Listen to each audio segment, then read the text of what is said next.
আল্লাহ বলেন, বান্দা আমি তোমাকে আমার বান্দা বলে ডাক দিলাম, তোমরা আমার বান্দা। তোমরা ঈসা নবীর বান্দা না, উযায়েরের বান্দা না। এই হিন্দু ধর্মের মানুষ, তুমি মনে করো লক্ষ্মী দেবীর কাছে গিয়া কান্না করলে বুঝি আর কোনোদিন আমি গরিব হব না? মনসা দেবীর কাছে যদি কান্না করতে পারে, মনের মতো ওরা ধারণা করে আর সাপে কামড়াবে না।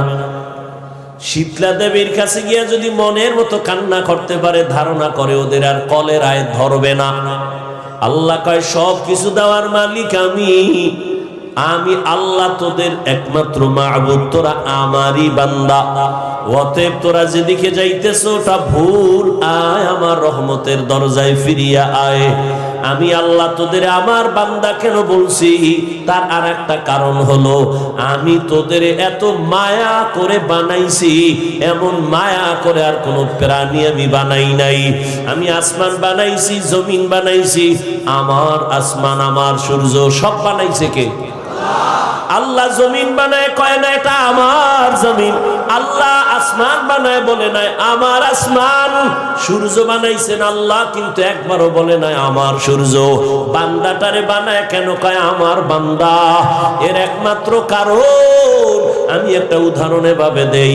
আমার ছেলের গায়ে জামা বানায় দিছি আমি, টুপি দিলাম আমি, জুতা কিনে দিলাম আমি। একজনে কয় হাফিজ ভাই ছেলের জামাটা ধইরা কয় হাফিজ ভাই জামাটা কার? আমি কইলাম এটা আমার না, বানাইছে কে? আমি। টাকা দিছে কে? আমি। তো আমার না কেন বলেন? আমার জন্য বানাই নাই, জামা বানাইছি আমি, টাকাও দিছি আমি, কিন্তু এটা আমার ছেলের জন্য বানাইছি। কথা ছেলে কার? ছেলে আমার। জামা আমার না, বানাইছি আমি। টুপি আমি দিছি আমার না, ছেলের পায়ে জুতা কিনে দিছি আমি, তবে আমার জুতা না। ছেলে কার? ছেলে আমার। আল্লাহ বলেন আসমান বানাইছি আমি, জমিন বানাইছি আমি, পাহাড় বানাইলাম আমি, সূর্যের আলো চাঁদের আলো দিলাম আমি, কিন্তু এগুলো আমার না। কয় বান্দা কার? কয় এগুলো আমার। সূর্য আমার না কেন? এটা আমার বান্দার জন্য বানাইছি। চাঁদ বান্দা তোর জন্য বানাইলাম, পাহাড় পর্বত তোমার খেদমতের জন্য বানাইছি, সব বান্দা তোর গোলাম বানায় দিলাম। একটা গরু যদি মেজাজ গরম করে, এক ফোঁটা দুধও কোনোদিন বাসায় নিতে পারবে না কোনো বান্দা, কিন্তু গরুটারে বলছি খবরদার, আমার বান্দা যদিও তোর সামনে দুর্বল, তবে বেয়াদবি করবি না। দুর্বল হলে কি হবে?